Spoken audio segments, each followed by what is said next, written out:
Hey everyone, welcome to another video from What Culture Comics. My name's Ewan, and today I want to talk to you about a thing that has been bugging me pretty much since I first started picking up comics as they release, and that's basically the industry itself. I'll get into the how and why in just a bit, but first, let's have a quick talk about why the comics industry should be in the healthiest place it's ever been, and why that sadly isn't the case. You see, comic books today are the most valuable resource when it comes to pop culture. Coveted by studios and dominant on screen, the reign of the superheroes pervades across multiple mediums and doesn't show any sign of waning, at least not in the most obvious places. Most, perhaps reasonably, would assume that a healthy box office generated primarily by stories that originated in the comics medium would mean that the comics industry itself is also in a healthy place. That depends on who you ask, but while the industry is still going relatively strong, it's doubtful that there's anyone out there who doesn't think that things need a change. The on-screen popularity of the MCU, and to a lesser extent the DCEU, hasn't automatically engendered an uptick in sales on the comics side of things. The same old problems remain, and to many, the comics medium, certainly when it comes to DC and Marvel, is still relatively inaccessible. How so? Well, that comes down to a myriad of issues. For all that DC and Marvel have tried to jump in on the success sparked by big screen adaptations of their comics, only a few initiatives have really worked. Reboots and retcons net a short-term gain, but risk alienating older readers, while newcomers may glance at the sheer number of relaunches and retcons going on and feel that there's no point in jumping in, lest they get invested in a particular continuity, only for either publisher to pull the plug in search of their next harebrained scheme to pull in more readers. But for all the reboots, retcons, and relaunches, there's one glaring problem that neither publisher really seems particularly enthused about confronting. Those who don't read comics probably aren't even aware of its existence, but for long-time readers, it's a name that needs no introduction. The direct market. Oh, Jesus, that better not happen every time I say that name.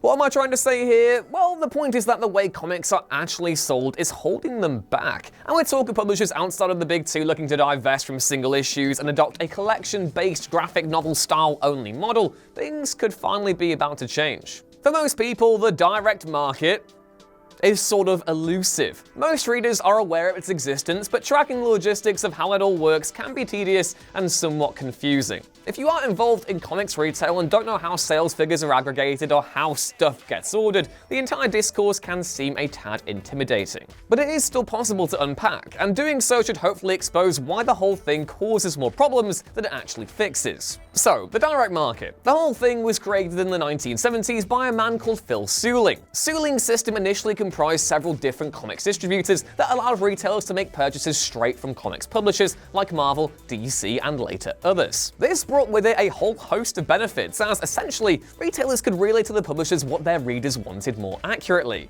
The more demand there was for a given comic, the more likely it was that it would avoid cancellation or that a spin-off series would be released to capitalize on demand. It gave way to the rise of specialty comic book stores, and gradually, over time, comics left the stands of newsagents, supermarkets, and more traditional bookshops. All fine and dandy, you might think, but there were drawbacks. Unlike most other systems, products ordered under the direct market were non-returnable. This meant that most comic stores were left with a surplus of issues, back issues as they're more commonly known, that they were unable to sell. This effectively meant that retailers had to gamble with every order more of a given comic, and there was a chance that they could be left with surplus stock that they wouldn't be able to shift for years to come. But however much the risk weighed on certain businesses, the direct market still afforded opportunities to other publishers outside of Marvel and DC's control. Companies like Image and Dark Horse were two of the most successful challenges to the status quo. A demonstrably good thing, I think most readers would agree. That's not really necessarily what's defined the direct market in more recent years.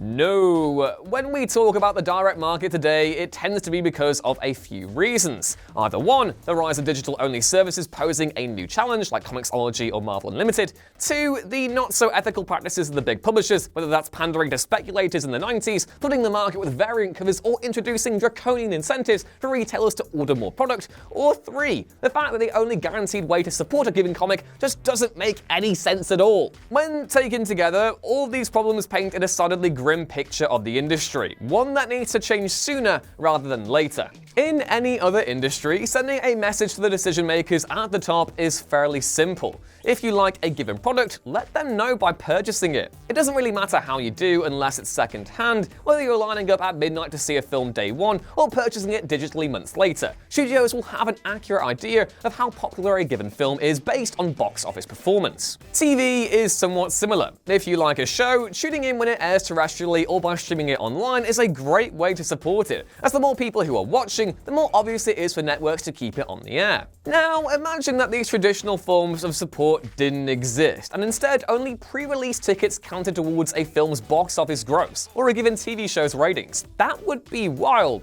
right? When these stories are told over a long period of time, with sequels and further seasons lined up, it wouldn't make any sense for producers to axe plans for a follow-up without having a full enough picture, and especially not when the majority of viewers haven't been considered during the decision-making process. Well, that's currently how things are with comics. The only tangible way to support a series and to let the powers that be know that there's demand is to pre-order it through a specialist comic book store months before it's due to release. That means that under the current system, you could buy an entire series of comics lying on the stands, and if you hadn't pre-ordered them months in advance, there's no way for the publishers to tell that there's increased demand for a given series. This is obviously a major problem. So many new readers are finding comics through different channels, whether that be digital sales or even through trade collections after a given arc has wrapped up, but the direct market effectively ignores them. It's as if they're not even buying the series in the first place. Consequently, we now have a situation where a comic could find an audience through trade, only for said audience to discover that what they're enjoying was cancelled months earlier. Couple that with other issues, such as the inconsistent promotion of certain titles, and it's far too apparent that the current system just isn't fit for purpose. If an archaic ordering system wasn't bad enough, comics readers also have to contend with dubious tactics from some of the big publishers, none more so than Marvel. Depending on your familiarity with the industry, you may or may not be aware of the comic book crash that occurred in the 1990s. This developed for a myriad of reasons, but was primarily driven by an intense speculator boom that occurred at the beginning of the decade. Speculators drove to comic book stores in the hope of finding the next Action Comics #1 or Amazing Fantasy #15, a comic that could, in the future, stand to net them a tidy sum. Marvel and DC duly reacted, relaunching comics of brand new #1s to capitalize on the flood of new buyers. Other such gimmicks designed to get speculators to buy more comics soon emerged, with everything from character redesigns to shiny foil variant covers being deployed to ensure sales kept rising. Eventually, and to no one's surprise, the speculator bubble burst and very nearly caused Marvel to cease as we know it. It would stand to reason then that such a chastening event would probably make publishers rethink their strategies, and while it's true that the gimmicks of the 90s are long dead, most of them, Marvel in particular, haven't been able to kick all their worst habits from that decade. Relaunches and variant covers are the two biggest issues currently, and while both aren't just a Marvel problem, they're certainly the publisher who utilize both tactics the most. Relaunches have the adverse effect of putting off long-time and new readers, with Marvel seemingly preferring the short-term uptick in interest over retaining a long-term audience on certain books. Variant covers, meanwhile, artificially boost the company's sales figures. They don't show the real extent of modern-day comics readership, and they divert funds away from where they're most needed, like promotion or in better compensating their talent. But this isn't even the worst part. Variants alone are bad enough, but Marvel has also developed a knack for introducing incentives for retailers to order more of them. Basically, if a retailer orders X amount of a certain comic, they'll be rewarded with a special variant, encouraging stores to order more stock in the hopes that more speculators, not new or long-term readers, may pick it up. It doesn't take an expert to know that this isn't a healthy strategy. While Marvel should be busy cultivating new readers, the publisher continuously pursues old gimmicks in search of its next short-term hit. If it's not a relaunch, then it's a crossover. If it's not a crossover, then it's a variant. And while all the blame can't go towards the direct market, it's still the case that it enables the aforementioned problems. So, right, before I wrap up, let me be absolutely clear. This isn't me predicting the death of the industry or anything like that. Comics have been around for decades and they'll be around for decades longer. If anything, I really hope the channel gets across the point that we love the medium, because there are so many reasons to be optimistic about comics, whether that's just the sheer number of amazing books there are on the shelves currently, or the conscious effort being made by certain publishers to tap into the young adult and children's markets with new incentives. DC, which has both Zoom and Ink, imprints geared towards younger readers, deserves particular praise for doing just that, but their traditional comics are still in need of change too. This is where trade collections come in. Trade paperbacks and hardcovers, better known as graphic novels, have a greater reach than single-issue floppy comics. They don't have adverts everywhere, and with the exception of Marvel, whose trades are bizarrely hit or miss in terms of quality, they all have better presentation. New arrival TKO Studios has adopted this model, while Image has also shifted several of their books from single-issue monthly releases to instead release them in trade collections. Motor Crush and Moonstruck, two of the most notable examples. Bleeding Cool reported just this January that over half of the top 100 selling graphic novels of the last decade were published by Image. The publisher clinched 51 spots on the top 100. Marvel and DC, meanwhile, lagged behind at 10 and 30 respectively. While it's still the case that the big two possess the lion's share of the direct market, it's clear that genuine readers are flocking to Image through their trades, which are not only sold at comic book stores but at general bookshops and high street outlets, just like the big twos. Image's success in this regard may yet be a sign of things to come. In a conversation with Newsarama's Chris Arendt, Image publisher Eric Stevenson intimated as much. Quote, "I think everyone involved in the Image titles that are changing agreed the monthly comics weren't reaching the audience we wanted to reach, but the trades were doing well, and in the case of Moonstruck, markedly better in bookstores, so it seemed like the most logical step forward. If it makes sense for other books in the future, then great, but generally speaking, I don't think comics and graphic novels should be treated as interchangeable.